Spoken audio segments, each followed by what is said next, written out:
What's up, War Rapport family? It's your boy Mike G here with B-Wil. What up? The light skinned guys tonight. We did not invite I get season of this tonight on Friday night. They opted We are out, in here. So prior plans. listen, big news. According to our athletic director, Auburn has locked Bruce Pearl up for what they're terming is for life. Yeah. Right. Jeff Goodman is reporting that it's an 8-year contract. That makes sense. That'll take him till he's about 70. Yeah. And at that point, I think he would reevaluate whether he wants to keep coaching or, take a permanent a permanent position in the athletic department. Because I got to assume he's going to stay involved in some kind of way after his time is up. But yeah, I see you guys filing in here. Thank you for joining us. Listen, there have been some members join already. So real quick, this is our usual live stream. As you guys know, when news breaks, sometimes we deem that news big enough to go live immediately. Tonight, we're doing it. Auburn has locked Bruce Pearl up into a lifetime contract. So join the War Rapport. You're gonna go on this ride with us. You guys become patron members. I saw that Dallas was in here. Somebody else signed up earlier today. Guys, become a patron. Go to our YouTube channel, $5.99 to get that patron level membership, to get access to special chat privileges, and also just generally hang out with us behind the scenes. We've got some great content coming at you guys this off season, so check that out. Become a patron. B, what are your thoughts on this, man? This was news broke. Let me set the table for you. News broke, and then everybody freaked out. Yeah. People were writing articles. Everyone was like, Louisville. Some people were just like, nothing's happening. What are your thoughts on Auburn getting this done so fast? First of all, duh. Right. I mean, we can't botch this one. All right. So we've done this thing before where we definitely were strong-handed with our coaches going back, at the very least, where it was visible to us, Tuberville. We know the whole jet gate thing and didn't like the way he was doing it. So we dipped our hand in it. He responds with the best season we've had in a very long time. And unfortunately, shortly thereafter, they basically had him as a made man. The minute he stepped down from 8-4, they were gunning for him. And that pressure, in part, was what caused him to resign. He didn't actually resign. He got fired. But yeah. It was a long time in the making. So we haven't had anything that reflected just a lockdowns guaranteed. This is the guy at the basketball or football. Really, I don't know. Maybe Pat Dawe was the last, no, this is the dude. The only reason he's leaving is because he doesn't want to do this job at any school anymore. Bruce was the first one. And we got Bruce on a really good deal. Bruce was in the bargain section because the movie didn't do too hot, but turns out, 5 years after the fact, you dig it up and it's a cult classic. It turns out it was the first movie from a director that went on to make 100, blockbuster films, and he was that dude. We knew what Bruce could do. We knew what Bruce could do because we saw it at Tennessee. And really, being completely honest with you, I never cared about whatever it was that got Bruce in trouble at Tennessee. You're telling me a barbecue? Rick Pitino was hosting a brothel, and Bruce is having barbecue, and Bruce is tagged as the bad guy. Right. Get out of here, man. That was absolute nonsense. So I am glad that we got a guy, and you know who deserves credit? Jay Jacobs. Okay. All right. Hey, listen. Jay Jacobs he did thank him. Get his credit. He did thank him during our interview. He did. He did thank him. And that is a really big deal because Jay Jacobs, he also got his Gus for way too long. So, got to throw a little dirt on the thing. It is. But yeah, he got us the guy, the best basketball coach Auburn has ever had. Bringing in, we have hit a peak with the Final Four. That's our first Final Four, if I'm not mistaken. Or was it? No. Did they go back in the 80s with Charles and company? I think they did. It's the first one in a really long it's the only one. It's our only Final Four. Yeah. Okay. The only Final Four, the only number one ranking. This is clearly, and that's why it's so important. This is clearly, no question, the best basketball coach we've ever had and the best condition our basketball program has ever been in. Facts. if this if this administration had botched this, I don't know, it would have been a monumental failure for him to even have a reason to question whether or not he wanted to stay here. I don't care what he asked for, however many years he wanted. You give him what he wants because campus is alive right now. The Auburn community online is alive right now. We are camping outside of the arena because Auburn basketball is that good. Bruce Pearl is just as good a marketing dude as he is a coach. Yeah, that's fact. I see him in interviews and he's pumping Auburn up. We're going to get some football recruits because of the spotlight that Bruce Pearl and the basketball program has put on Auburn. You really can't put a price on that. It's not like he's a tight lip. No, it's not like he's Bill Belichick. He's excellent, but he's also like kind of grating to be around and nobody really wants to talk to him. No, You want to talk to Bruce Pearl. You want to hear from him. You see success on the court. You see success in the polls. You hear him and he's warm and he's inviting. Every player that leaves Auburn loves Bruce. Isaac Okoro and Sharif Cooper are tweeting out War Eagle when we have a big win. Yeah, Sharif Cooper still coming back to what? This is what you want in a coach. So I'm glad that they didn't leave it any question. I'm glad that they went ahead and locked up the best thing to happen to Auburn basketball ever. And it's a little concerning that we even questioned if it would happen. Like a lot of people on Twitter was like, they better not. Auburn going Auburn. Right. Yeah. So I'm glad it didn't come to that. So we got our dude, man. We got our dude. Listen, I have some thoughts before we get to my thoughts, though. I want to acknowledge Dallas Schwartz becoming a patron member, man. We appreciate you. Welcome to the family. I see you guys in. Please welcome Dallas in. Blake Robinson says, here's to many more years with being relevant and having something to cheer for with Bruce at the helm. War damn Eagle, gentlemen. Absolutely. Listen, this is part of the excitement that we're talking about that this man has brought to campus, right? A Mobile alum says, so ironic, women's basketball beat number 4 in Tennessee last night. Several men's basketball guys were there cheering them on. It's the BP effect. Agreed. Listen,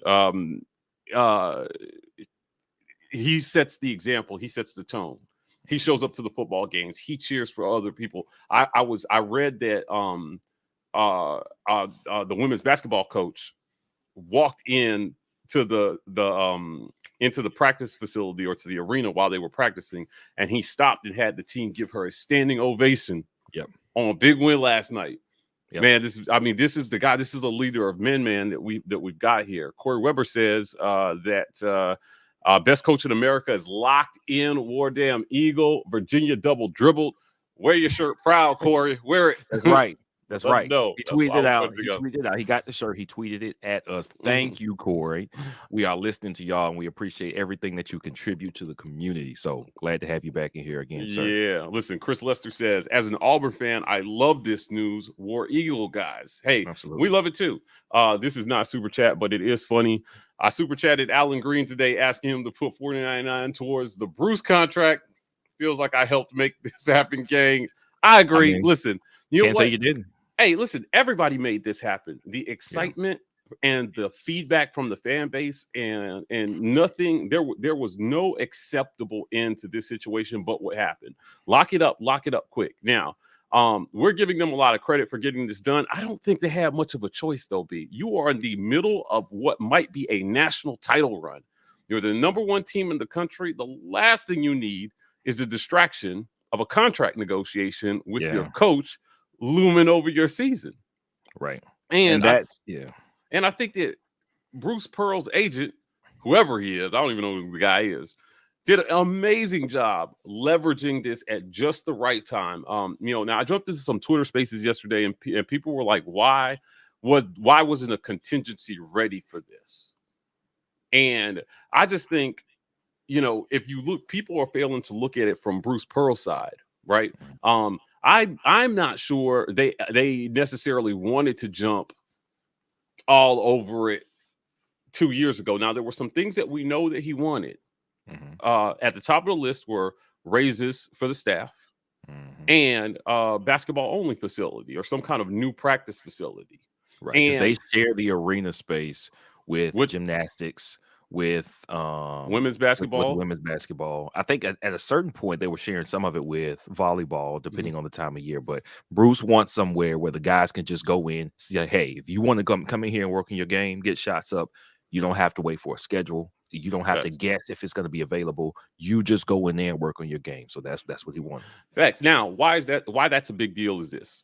When you're sharing facilities with other sports, you have to schedule around each other. And sometimes that creates conflicts with student class schedules and things of that nature. So having a basketball only facility where at the most you're only sharing it with women's basketball is a big deal for a coach. Yeah. And if you're going to stay someplace, right, you want all the tools necessary to be able to do the best at your job.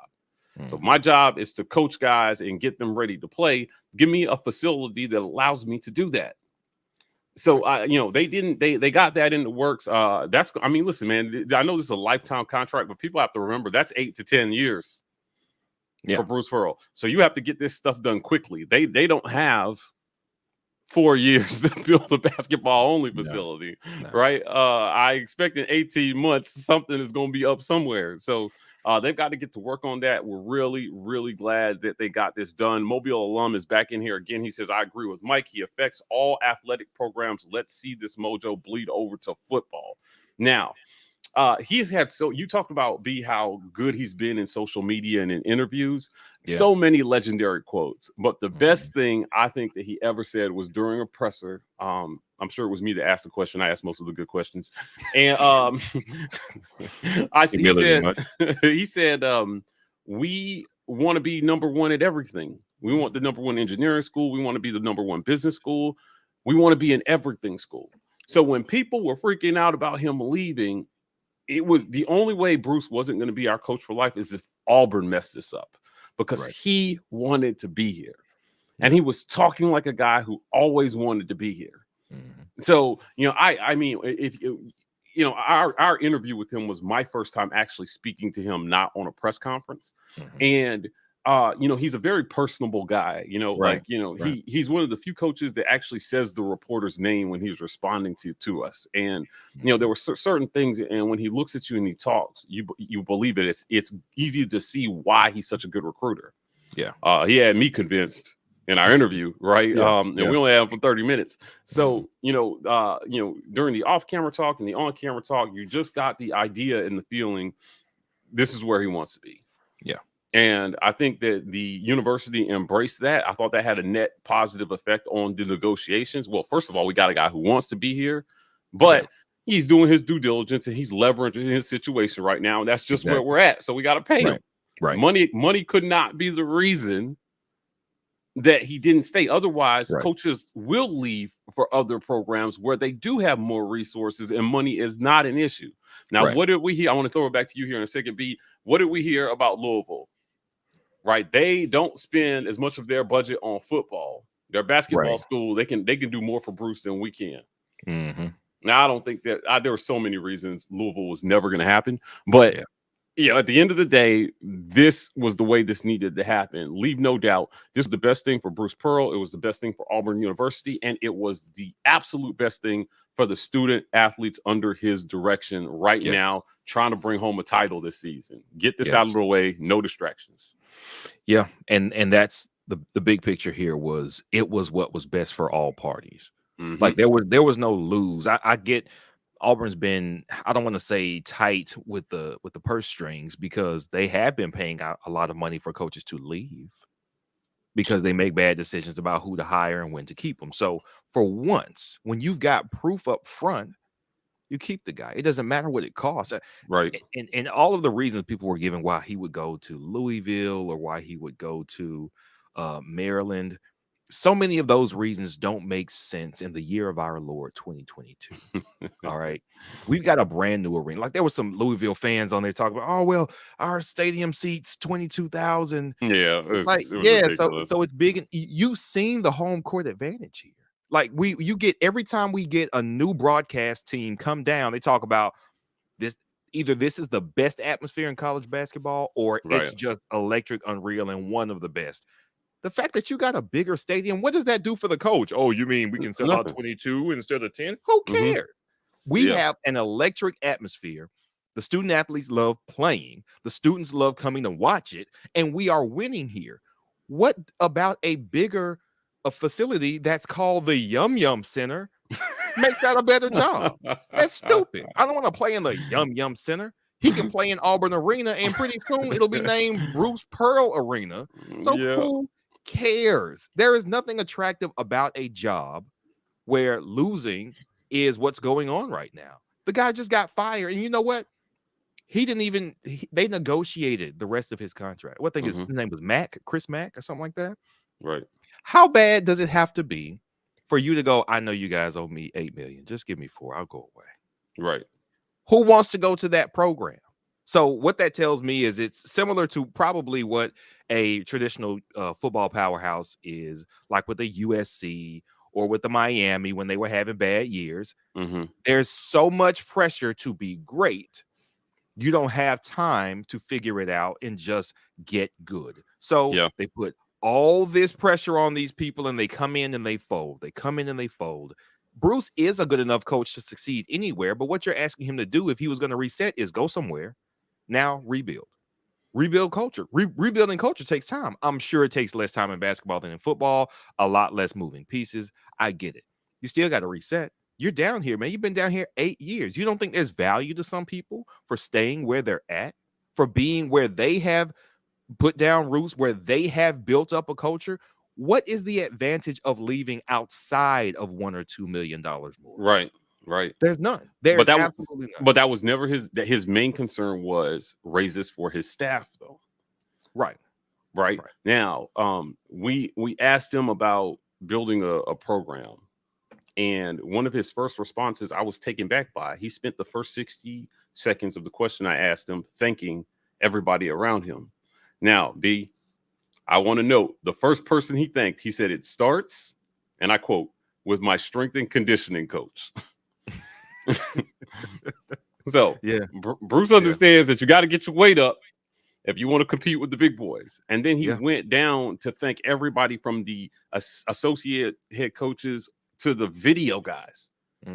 He said everybody, he called everybody by name. So when we say the Auburn family, he has embraced this community and he's a part of it now. You know, his fundraiser, his nonprofit supports Outlive, spelled A-U-T, live, right? Where they provide resources to cancer patients.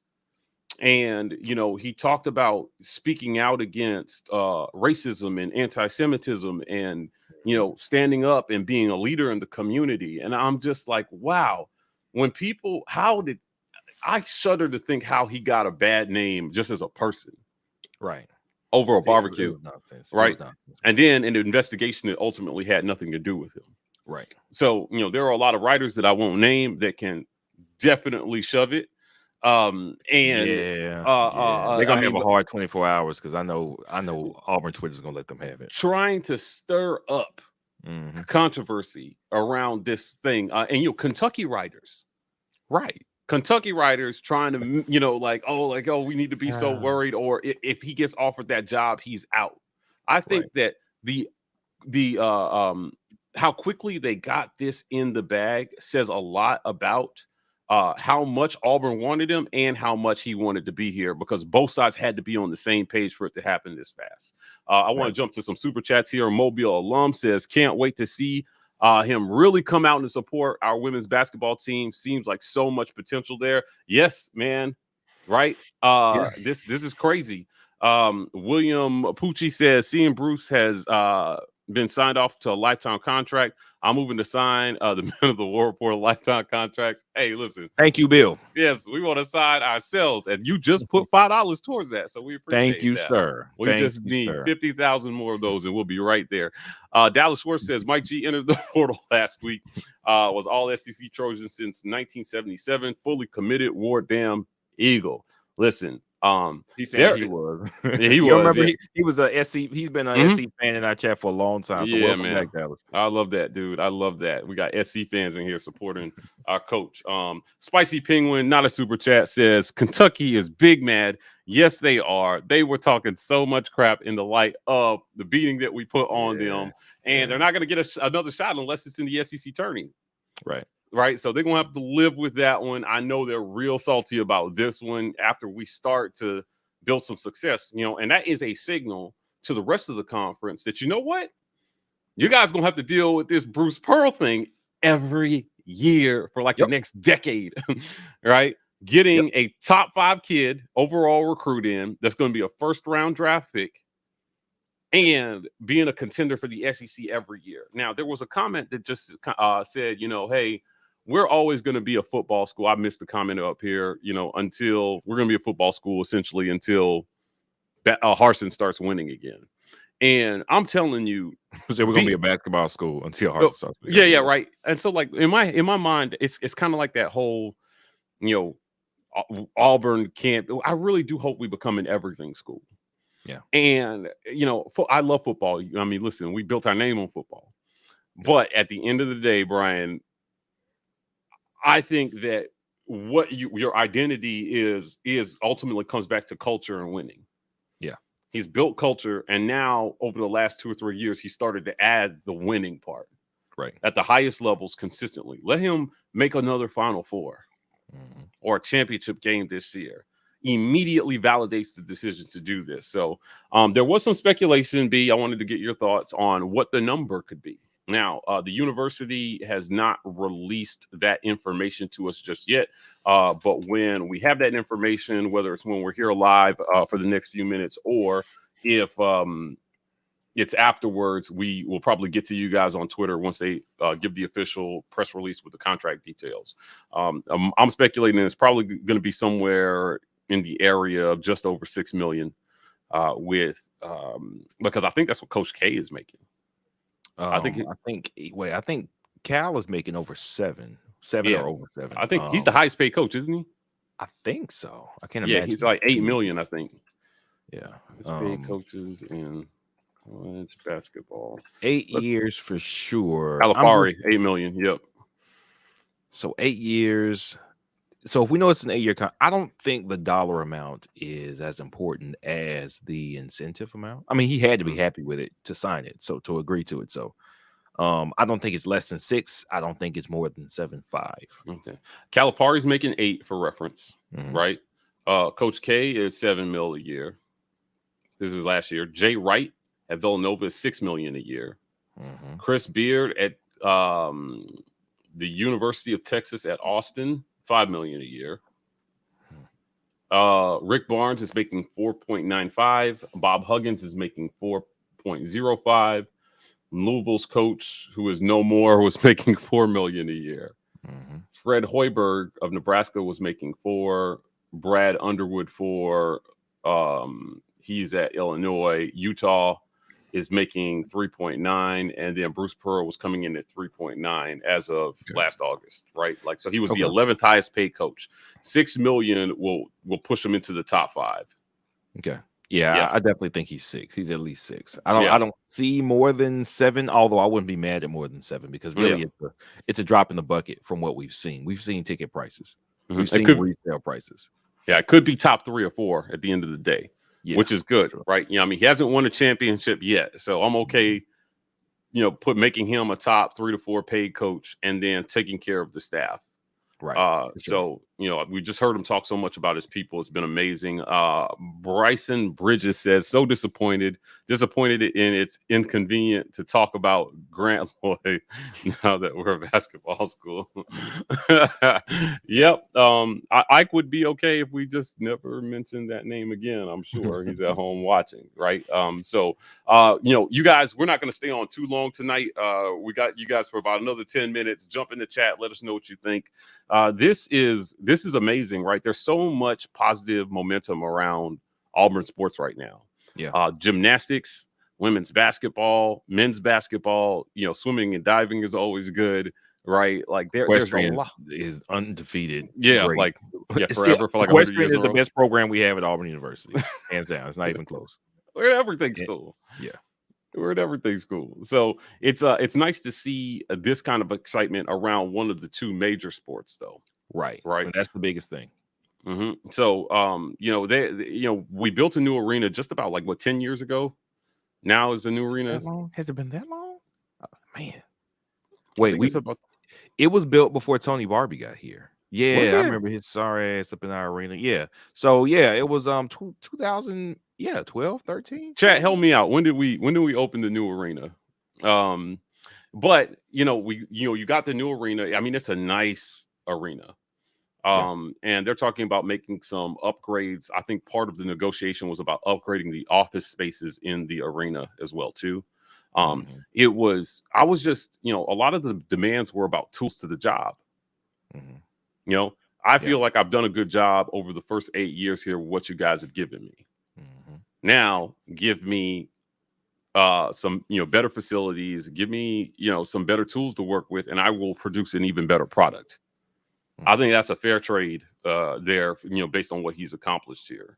And this is a coach. Look how celebrated he is. This is a coach without a championship at Auburn. Now we got SEC championships, right? We have a regular season and we have a tournament championship, but we don't have a national title. And look how positive everybody is around him because of the clear direction of the program, the slow, steady build. Now, I know we're not talking football, but I just want to say, I wish we could have the same patience with football that we had with Bruce through his first three. Because after his first 3 years, things weren't super great and nobody was talking about firing him.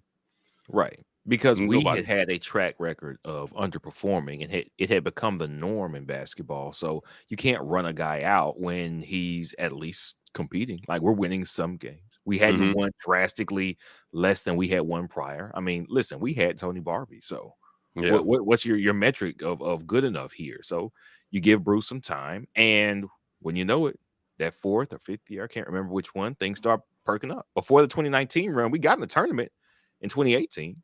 We did, didn't we? We were hampered. I think somebody was hurt. Was it Anthony? I think it was McLemore was hurt going into the game. Our rebounding went to hell, and then we didn't get out of the round of 32.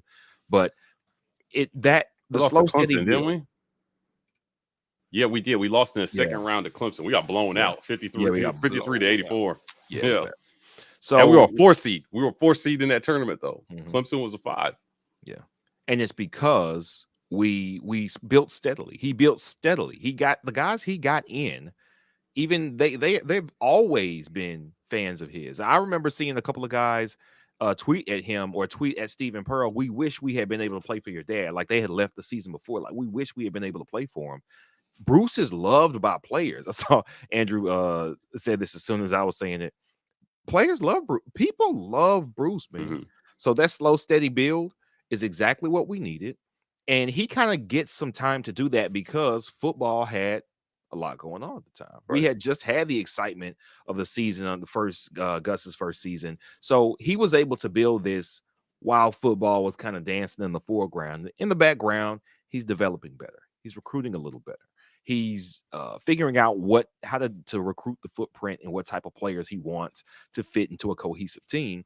And then by the time he gets it together, look at that. We're in the Final Four. Now, everybody wanted to throw dirt on Bruce's name and Auburn's name for the season last year. I had some friends I was talking to, and they were like, oh, Nate Oates, because they got into the tournament last year. I was like, I hope y'all realize just because the bully left the block don't mean he ain't coming back. Yeah, like, it's not going to look like that 2021-22 season. And they were hyping up, oh, we got so-and-so back. I guess it's Shackelford that came back that was supposed to go. I'm like, y'all aren't good. Nate Oates isn't a good coach, man. Y'all are just trying to get the best players you can get. So, I mean, Bama's going to do what Bama can do. They've got the resources in that athletic department to recruit well, and they have. But you clearly see the difference between a coach with good and great talent and then just buying a bunch of 5 stars. Nate Oates, you can buy a bunch of 5 stars, but you've got to make them play like a cohesive unit. John Calipari, for as long as he has been at Kentucky, has won 1 championship. Because 2012. Their last one before that was 96. When did he get there? Did he get there like 2000 or something? Yeah, hold on, wait. Calipari. No, not 2000. It was 2008, I want to say. It was 2008. Correct me if I'm wrong. Okay. But he gets there, and he's won one championship in like 15 years, 12 years. I'm trying to guess. I know somebody in the chat knows. But one thing that Bruce said in our interview, was he said, I'm not going to be a blue blood, because you know what I'm going to do? I'm going to recruit. Oh, nice. Yes, I'm going to recruit 1 or 2 5-star guys, but the rest of the guys are going to be developmental guys. He wants scrappy. He wants the guys that had to fight for it. Those make guys hungry. We need a Jalen Williams and a Alan Flanagan who had to develop into the player. A Wendell Green who couldn't get a better offer than what he got at, where did he come from? Not Eastern Kentucky. That was Zep. Where did Wendell come from? I can't remember now. It was Eastern Kentucky, wasn't it? I thought that was Zep. But wherever it was, it wasn't the SEC. Right. It wasn't Power 5. He didn't get recruited to Duke and all those spots. It has to be these players who have something to prove, because that's the type of guy Bruce is. The 5 stars are just like the sprinkles on top of the dessert, man. Yeah, but you know what he said? He said that this program was built on Bryce Brown and Jared Harper and a bunch of guys who did not even have any SEC offers. Right. And when I asked him about development, he said, that is our job.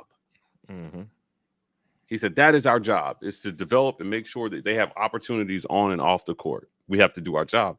And so, the responsibility and the accountability that's being taken for the development of young men is something that I think is rare in sports.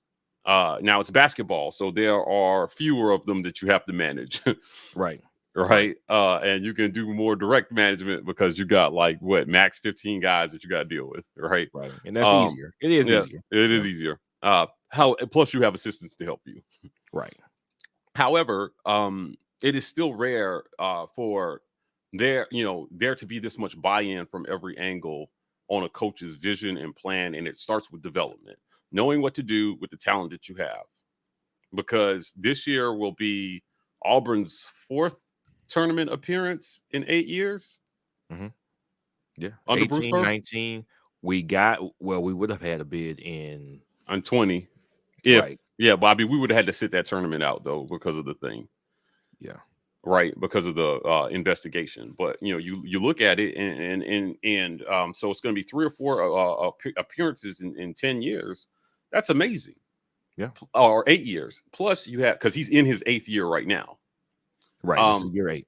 Right, so I just think this is a classic example of what how fans should be patient with a coach, and how a coach should be allowed to work his process and get things done, as long as there is a clear, path to development. Like, we see clearly that things are moving forward, even if you're taking baby steps, right? Always steps forward, never steps back. Right. So the other thing too, that I think why it's good that we've embraced him, is he has figured out the transfer portal early. And not only their ability to coach, but their ability to evaluate. He gave credit to the staff for identifying Wendell Green as somebody who had just something special in him. He said, hey, this kid didn't get a lot of looks, no SEC offers. He's got something special. Wow. And that's really what makes us the most dangerous. It's not that we can recruit and develop and get 1 or 2 5 stars a year. Like, that's really good. But what makes us most dangerous is that after a year of letting a couple of freshmen and sophomore play at their respective schools, from the MAC or wherever it's at, I can say, hey, you're the best player on that team, and you showed something that I've been trying to develop out of my guys for the last year, or something that I saw in Jared Harper, or I saw in Bryce Brown. Come here, because this is the biggest stage you'll ever be on. And I'm going to guarantee you we're going to get on primetime TV. We're going to get into the tournament, and you're going to have a shot at it. It's basically the pitch that we malign, that we hate, that Nick Saban can give to guys. Bruce Pearl can give guys that pitch, except it's still not 5-star guys. It is the gritty guys. Identification and evaluation is so important. And Bruce has it, man. And what puts him over the top is not that he could do that. There are a lot of guys that can coach basketball. Billy Donovan can coach basketball. He can. Hoiberg can coach basketball. The difference with Bruce is he makes people. He gives them energy and confidence. I can teach you the game. Plenty of coaches can teach the game. There are some amazing coaches all across basketball, Division I. How many coaches can make you believe in yourself? Right. Can have you understanding that whatever you thought your limits were, let's knock that wall down. Let's go past that and making sure you know how to tap into your potential every time you get on the court. That's what sets Bruce apart right there. And you can't buy it. We couldn't. There is not another coach out there. If they did not want to get this deal done, there is not another coach that can go to and say, hey, you can do it, Bruce. Nobody can do what Bruce Pearl can do. Nobody. So why would you let him go? And they did. Yeah, listen, the collective groan from the rest of the SEC at this news was felt across the Southeast, I think, tonight. And the way that they did it, the optics were really good. Alan Green clearly at his house or Bruce's house saying, listen, guys, War Eagle, lifetime. Yep. Now, I don't want to brag, but we started talking about a lifetime contract weeks ago. We were tweeting it, right? And we're saying, hey, like seems like the type of situation where you just lock a guy in. What else do you need to see? Why do you ever need another coach? Right. As long as he, stays above board and with the new rules with NIL, right? Anything that he would have gotten in trouble for based on his history is a non-issue now. Right. Right. So like it lifts the veil. Now you can just do things out in the open. And now the pitch has to be better development and path to the league. We got it. And we're winning. So you want to win, get developed, and go to the league? Let's go. Let's go. Listen, Joseph Hawkins, appreciate the super sticker, dropping us a little change. We appreciate you. Thanks for joining us. They said that it was opened in October of 2010. So you're right. Yeah, you're right. Yeah. So it's been open for just over a decade now. So that was before him. But, he walked into a pretty new arena. And, now if we have not done anything since then, man, a decade down the road, it's time to start upgrading facilities and doing those things, especially if the trajectory of the program is up. Yeah. So I think it's clearly up. And number one overall ranking. Come on, man. When a lot of those writers we're going to close this out here in a second. We're talking about why are Auburn fans so concerned about a midseason poll that doesn't matter. And the idea that it doesn't matter was something that I really pushed back against. Right. Bruce Pearl didn't downplay it. Right. And he even told this team before the Kentucky game, if you listen to his pregame speech, we win tonight, we're number one. He knew the stakes. He said, we're number one. And I think he understood the significance that a number one impact would have on this community. The number one ranking would have on this community. And not only that, but on his contract negotiation as well, too. Right. Yeah. I'm trying to get my staff more money. A number one ranking there's not many things you could put in that resume better than that, other than a straight up championship. Especially when we've never had it. We're doing things here that has negot been done. This is the time you negotiate. This is the time to negotiate. So I'm not mad at him pressing now. Right. He's got to do what's in his best interest. But now that that's to bed, he can turn his attention back to coaching the number one team in America and making sure that this team makes a deep run into the NCAA tournament, if not win it all. So, the Vegas odds right now are pretty good on AU. I think it's like plus 1,200. They're like top, 6 or 7, right, to win a championship. They still like a few other teams better than they like us. But hey, that's the way I like it. Right. Keep sleeping on Auburn. Well, Auburn family, we appreciate you guys joining us for this spontaneous live to talk about it. This is mostly a celebration. We don't have a lot of news.